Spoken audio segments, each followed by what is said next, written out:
সামনেই এসে গেছে তোমাদের বোর্ডের পরীক্ষা, অর্থাৎ তোমাদের মাধ্যমিক পরীক্ষা, জীবনের প্রথম বড় পরীক্ষা। সুতরাং এই পরীক্ষাটা নিয়ে তোমরা কম বেশি হয়তো অনেকেই একটু ঘাবড়েই রয়েছো, কিন্তু আমি তোমাদের বলবো এখানে ঘাবড়ে থাকার কোনো বিষয় একেবারেই নেই।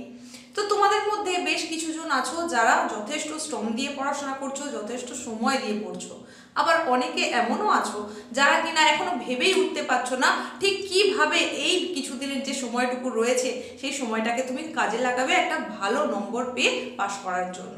তো তোমাদের সেই সমস্ত চিন্তা দূর করার জন্যই আজকের এই ছোট্ট উপস্থাপনায় তোমাদেরকে জানাতে চলেছি তোমাদের বোর্ড এক্সামে অর্থাৎ মাধ্যমিক পরীক্ষায় ভূগোল বিষয়ের জন্য 5 মার্কের যে গুরুত্বপূর্ণ তোমাদেরকে 4টে প্রশ্ন লিখতে হয় তার জন্যই বেছে নিয়ে আসা, একেবারে গুরুত্বের নিরিখে বেছে নিয়ে আসা টপ 5 কোশ্চেন্স। তো আজকের উপস্থাপনায় এই যে তোমাদেরকে টপ 5 জিওগ্রাফি কোশ্চেন্স বলতে চলেছি, তার মানে তুমি শুধু এই 5টা কোশ্চেনই তোমাকে পড়তে বলছি এমন নয়। তো আমি আমার বিচারে যে প্রশ্নগুলোর গুরুত্ব রয়েছে, 5 মার্কের প্রশ্ন মানে তো যথেষ্ট গুরুত্বপূর্ণ প্রশ্ন, সেখানে 4টে প্রশ্নে 20 মার্কস থাকে, যথেষ্ট একটা ভাইটাল জায়গা। তো সেই হিসেবেই আমি আমার নিরিখে বেছে নিয়ে আসা প্রশ্নগুলোর কথাই তোমাদের বলবো। বিগত বছরগুলোতে যে টেস্ট পেপারগুলো বেরিয়েছে সেই টেস্ট পেপারগুলো আমি হাতে নিয়ে ঘেঁটে দেখেছি।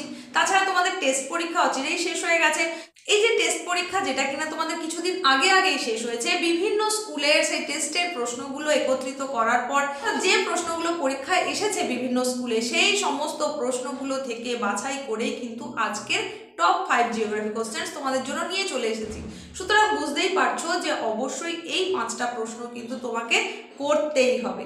আর যেহেতু সবে সবে তোমাদের টেস্ট পরীক্ষা কমপ্লিট হয়েছে, সুতরাং প্রশ্নগুলো হয়তো তোমার তৈরি হয়েই গেছে, তাই প্রশ্নগুলো শুধু চিনে নিতে হবে তোমাকে এবং সেই অনুযায়ী তোমাকে আরও একবার দেখে নিতে হবে ভালো করে, বা সময় ধরে একটু রিভিশন করতে হবে।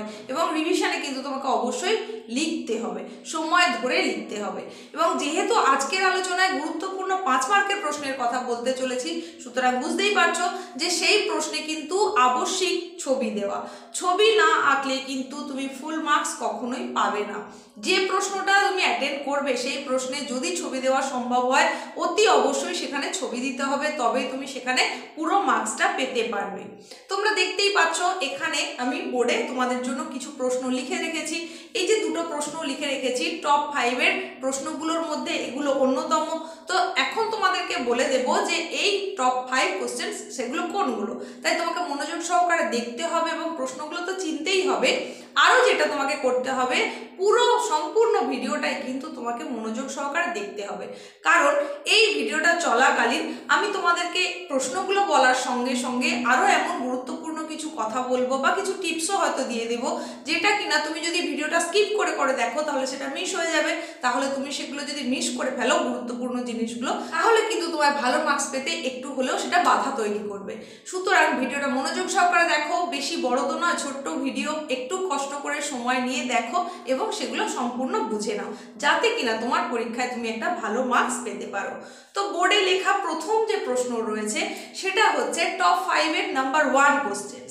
তো প্রথম প্রশ্নে দেখো বলা হয়েছে হিমবাহের ক্ষয়কার্যের ফলে সৃষ্ট 3টি ভূমিরূপ চিত্রসহ আলোচনা করো। এখানে কিন্তু চিত্রসহ বলেই দেওয়া আছে, সুতরাং বুঝতেই পারছো ছবি তো তোমাকে আঁকতেই হচ্ছে, আর 3টি ভূমিরূপ উল্লেখ করে দিয়েছে। সুতরাং তোমাকে বেশি ভূমিরূপ সেখানে লিখতেও হবে না, মাত্র 3টে ভূমিরূপ সম্পর্কে লিখবে।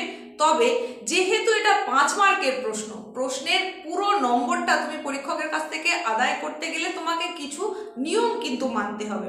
সেই নিয়মের মধ্যে যেমন একটা ছোট্ট করে তোমাকে ইন্ট্রোডাকশন দিতে হবে, অর্থাৎ ভূমিকা দিতে হবে।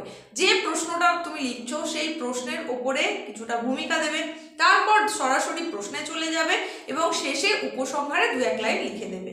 এক্ষেত্রে বলি ভূমিকা বা উপসংহার বলে পয়েন্ট করার দরকার নেই, 2-1 লাইন লিখলেই হবে। যেমন তোমাকে এখানে বলেছে হিমবাহের ক্ষয়কার্যের ফলে সৃষ্ট 3টি ভূমিরূপ চিত্রসহ আলোচনা করো। সেখানে তুমি ইন্ট্রোডাকশনে হিমবাহ ঠিক কি জিনিস সেটা একটু লিখে দিতে পারো, তারপরে লিখে দেবে যে হিমবাহের ক্ষয়কার্যের ফলে সৃষ্ট ভূমিরূপগুলি নিম্নরূপ বলে তোমার এবার অ্যান্সার শুরু হয়ে গেল। এইবার এখানে তোমাদের বোঝার সুবিধের জন্য বা পুরো 5 মার্কস কিভাবে পাবে সেটা বোঝানোর জন্য একটু বলি।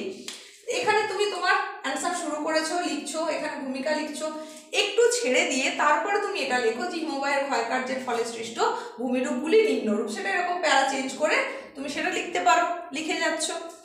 এইবার যখন আমি ফার্স্ট ভূমিরূপ শুরু করছি, 1 নম্বর দিলে যে ভূমিরূপটা তোমার সহজ মনে হয়, যেটা তুমি সহজে বুঝতে পারবে বা যার ছবিটা ঠিকঠাকভাবে তুমি করতে পারবে, সেই ভূমিরূপটা উল্লেখ করে দিলে সেটা সম্পর্কেও তুমি লিখছো। এইভাবে আগে পয়েন্ট করলে যে কোন ভূমিরূপ, তারপরে সেই পয়েন্টের পরে সেটা সম্পর্কে তুমি তার বিবরণ দিচ্ছ। এইবার যে ভূমিরূপটা সম্পর্কে লিখছো সেটা লেখার সময় এই রকম জায়গায় তার জন্য একটা ছবি এঁকে দাও। এরকম একটা বক্স করো, বক্স করে সেখানে তুমি ছবিটা এঁকে দাও। তাহলে কি হলো, তুমি অ্যান্সার লিখে যাচ্ছ, অ্যান্সারের মাঝখানে একটা বক্স করে, মানে এইরকম পেজের মাঝখানে একটা সাইডের দিকে তুমি সেখানে ছবিটা আঁকলে বক্স করে। এবার সেখানে যদি কিছু চিহ্নিতকরণের থাকে অবশ্যই সেটা চিহ্নিতকরণ করবে, এবং কিসের ছবিটা আঁকলে, যদিও তোমার এখানে পয়েন্ট করা আছে তারপরেও এখানে তুমি কিসের ছবি আঁকলে সেটাও কিন্তু নিচে লিখে দিতে একেবারেই ভুলবে না। এইভাবে তুমি 3টে ভূমিরূপ সম্পর্কে লিখে ফেললে। পুরোটা লিখে ফেলার পরে শেষে আবার প্যারা চেঞ্জ করে সেখানে এছাড়াও হিমবাহের ক্ষয়কার্যের ফলে সৃষ্ট অন্যান্য ভূমিরূপগুলি হলো বলে সেখানে এটসেট্রা তুমি দিয়ে দিলে। আরও যা যা ভূমিরূপ তুমি যেগুলো লিখেছো তার বাইরে যে ভূমিরূপগুলো আছে সেগুলোর নাম দিয়ে দিলে। এইভাবে তুমি কিন্তু উত্তরটা লিখতে পারো। তো টপ 5-এ তোমাদের জন্য নিয়ে আসা এই যে ফার্স্ট কোশ্চেনটা, এটা কিন্তু একেবারে VVI, সুতরাং তোমাকে খুব ভালো করে তৈরি করতেই হবে। তৈরি করতে হবে বলাটা ভুল, নিশ্চয়ই তোমাদের তৈরি হয়ে গেছে, কারণ তোমরা টেস্ট পরীক্ষা দিয়ে ফেলেছো। টেস্টের জন্য যথেষ্ট গুরুত্বপূর্ণ তো ছিলই, সেই হিসেবে তোমাদের আগেও জানানো ছিল। তো প্রশ্নটা এখন কিন্তু রীতিমতো তোমাকে সময় ধরে লিখে অভ্যেস করতে হবে বারবার, এবং ছবিগুলো ভালো করে প্র্যাকটিস করতে হবে।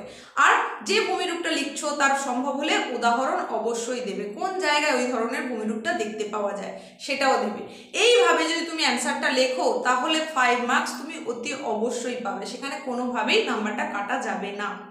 টপ 5-এর দ্বিতীয় যে প্রশ্ন, অর্থাৎ টপ 5-এর মধ্যে সেকেন্ড কোশ্চেন যেটা, সেটাও তোমরা বোর্ডের মধ্যেই দেখতে পাচ্ছ।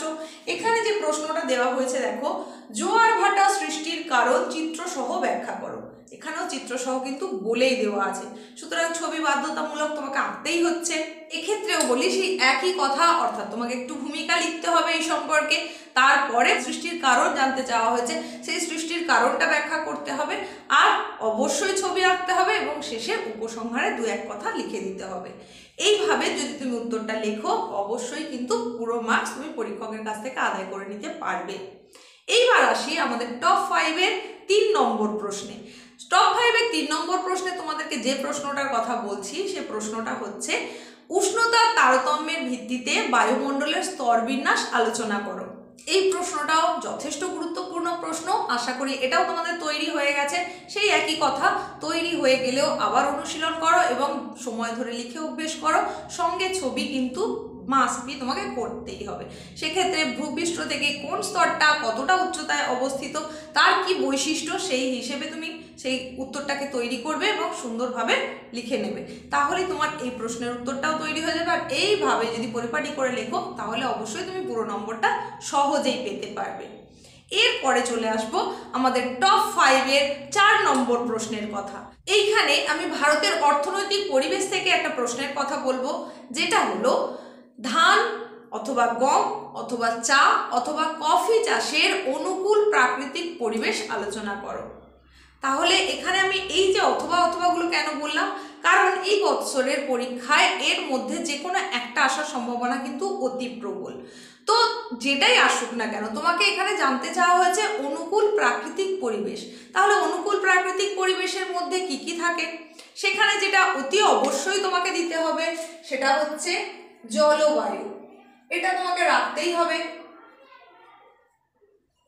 এছাড়া কি থাকে, এই জলবায়ু ছাড়া তোমার এখানে 2 নম্বরে যেটা পয়েন্ট থাকতেই হবে সেটা হচ্ছে ভূমির প্রকৃতি। ভূমির প্রকৃতি আরেকটা তুমি কি রাখতে পারো, সেটা হচ্ছে মৃত্তিকার ধরন বা মৃত্তিকা। এই নিয়েই হচ্ছে আমাদের অনুকূল প্রাকৃতিক পরিবেশ।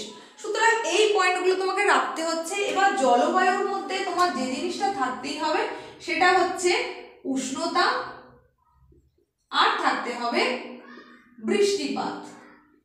এটা তোমরা এতদিনে জেনে গেছো। তাহলে এই উষ্ণতা আর বৃষ্টিপাত এই দুটো পয়েন্টের ওপরে মূলত জলবায়ুটা থাকে। এছাড়াও কোনো কোনো কিছুর ক্ষেত্রে, যেমন গমের ক্ষেত্রে, সেখানে তুহিন মুক্ত দিবস এরকম থাকতে পারে বা আর্দ্রতা থাকতে পারে। তো এই যে জিনিসগুলো মানে মোটামুটি সবের জন্য কিন্তু এই পয়েন্টগুলো তোমার একই থাকবে। যে কোনো চাষি হোক না কেন, সেই চাষের একটা নির্দিষ্ট তাপমাত্রা প্রয়োজন হবে, নির্দিষ্ট পরিমাণ বৃষ্টিপাতের প্রয়োজন হবে, অবশ্যই মাটি লাগবেই তাহলে, এবং সেখানকার ভূমির ধরন ধারণ এক এক রকম। যেমন যদি চা হয় সেখানে ঢালু প্রকৃতির ভূমিরূপ দরকার, আবার যদি ধান হয় তাহলে সেখানে সমতল ভূমিরূপ দরকার।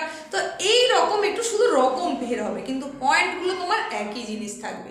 তাহলে আমি তোমাকে তৈরি করতে বলছি ধান, গম, চা, কফি, হয়তো এর মধ্যে এলো না, পড়লো কার্পাস, তাহলে কি তুমি লিখতে পারবে না? তুমি কি তাহলে তৈরি করনি?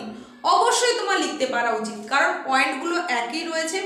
তাই সেখানে শুধুমাত্র পরিবর্তনটা কোথায় কোথায় হবে, বৃষ্টিপাতের পরিমাণের পরিবর্তন হবে, উষ্ণতার পরিমাণের পরিবর্তন হবে, মৃত্তিকার ধরন ধারণ একটু পরিবর্তন হবে, আর কিছুই নয়। সেই জন্যই তোমাদেরকে বলবো এখান থেকে যেটারই অনুকূল প্রাকৃতিক পরিবেশ পরীক্ষায় আসুক না কেন, সেটা যাতে তোমার মিস না হয় তার জন্য তুমি এখনই একটা টেবিল বানিয়ে নাও। সেই টেবিলের মধ্যে তুমি এইভাবে করে নিতে পারো, এরকম একটা টেবিল তৈরি করে নিতে পারো।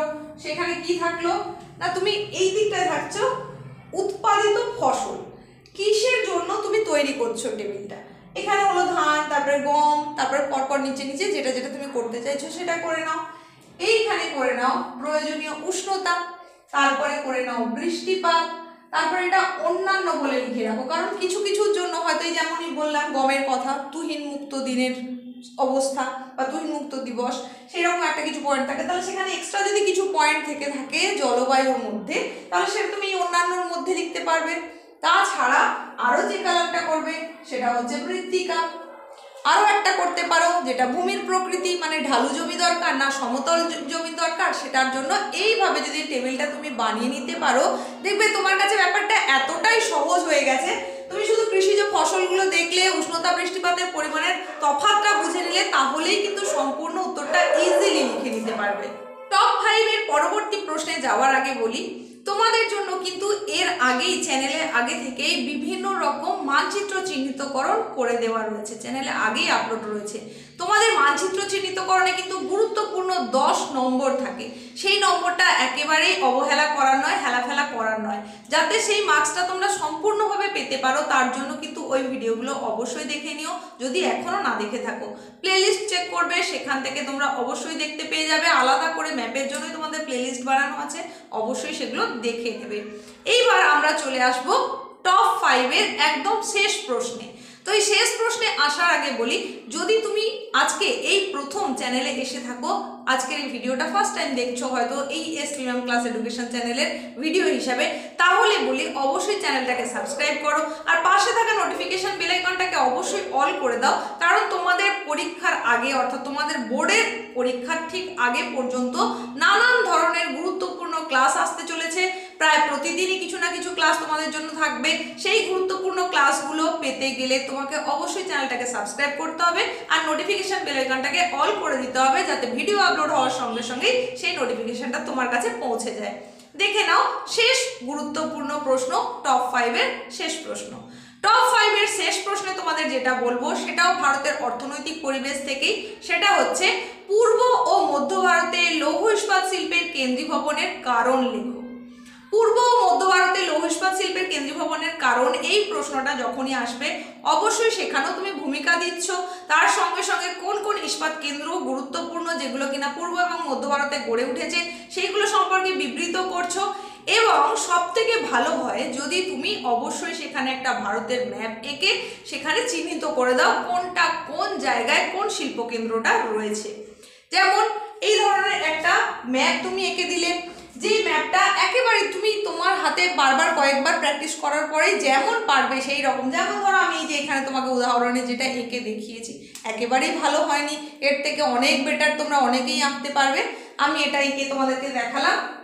তো এই পাশে জায়গাটা দেখানোর দরকার নেই, আমরা এর মধ্যেই পূর্ব মধ্য ভারত পেয়ে যাচ্ছি।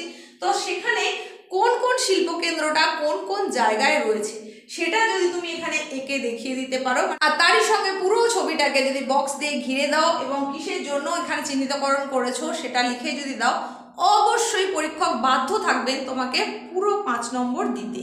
এইভাবেই পরিপাটি করে যদি উত্তরগুলো তোমরা লিখতে পারো তাহলেই কিন্তু তুমি 5 মার্কের জন্য গুরুত্বপূর্ণ যে কয়েকটা তোমাকে প্রশ্ন লিখতে বলা হবে অবশ্যই তুমি সুন্দরভাবে গুছিয়ে লিখেও আসতে পারবে এবং সম্পূর্ণ নাম্বারটা পেতেও পারবে। আবারও বলি, এতক্ষণ পর্যন্ত যে প্রশ্নগুলো তোমরা টপ 5 এর প্রশ্ন হিসেবে দেখলে, এগুলো আমি আমার দিক থেকে বিচার বিবেচনা অনুযায়ী গুরুত্ব বুঝে তোমাদেরকে জানিয়েছি। শুধুমাত্র এই প্রশ্নগুলোই যে তোমরা করবেই এরকম নয়, এর বাইরেও করতে পারো। ইউটিউবে বিভিন্ন এডুকেশন চ্যানেল থেকে তোমরা এতদিনে নিশ্চয়ই অনেক সাজেশন কালেক্ট করেছো, সেখান থেকে তোমরা বেশ কিছু প্রশ্ন তৈরিও করে ফেলেছো, কারণ টেস্ট পরীক্ষার জন্য তোমাকে সেটা তৈরি করতে হয়েছে। সেই রকমই একটা চ্যানেল এই SP ma'am class education channel, এই চ্যানেলের তরফ থেকে তোমার জন্য একদম শেষ মুহূর্তে বা অন্তিম মুহূর্তে বলা যায় একেবারে টপ 5 র্যাঙ্কের যে কয়েকটা প্রশ্ন বিলং করে সেগুলোই তোমাদেরকে আজকের এই ছোট ভিডিওতে জানালাম। এইগুলো ছাড়াও তোমরা আরও কিছু কিছু প্রশ্ন একটু দেখে রাখতে পারো যেগুলোর গুরুত্বও কিছু কম নয়। যেমন হিমবাহ ও জলধারার মিলিত কার্যের ফলে সৃষ্ট ভূমিরূপ চিত্র সহ আলোচনা করো। সেই রকমই আরও একটা গুরুত্বপূর্ণ প্রশ্ন হচ্ছে পশ্চিম ভারতে কার্পাস বয়ন শিল্পের কেন্দ্রীভবনের কারণ কি। তারপরে আরো একটা প্রশ্ন দেখে রাখতে পারো, ভারতে অসম জনবন্টনের কারণ বর্ণনা করো। চিত্রসহ বায়ুচাপ বলয় ও নিয়ত বায়ু প্রবাহের সম্পর্ক বর্ণনা করো। তো এই প্রশ্নগুলো তোমরা একটু দেখে রাখতে পারো। তো আজকে এইটুকুই ছিল তোমাদের জন্য। প্রশ্নগুলো অতি অবশ্যই ভালো করে তৈরি করে নাও। খুব শিগগির তোমাদের জন্য টপ 10 3 মার্কসের জন্য নিয়ে চলে আসছি।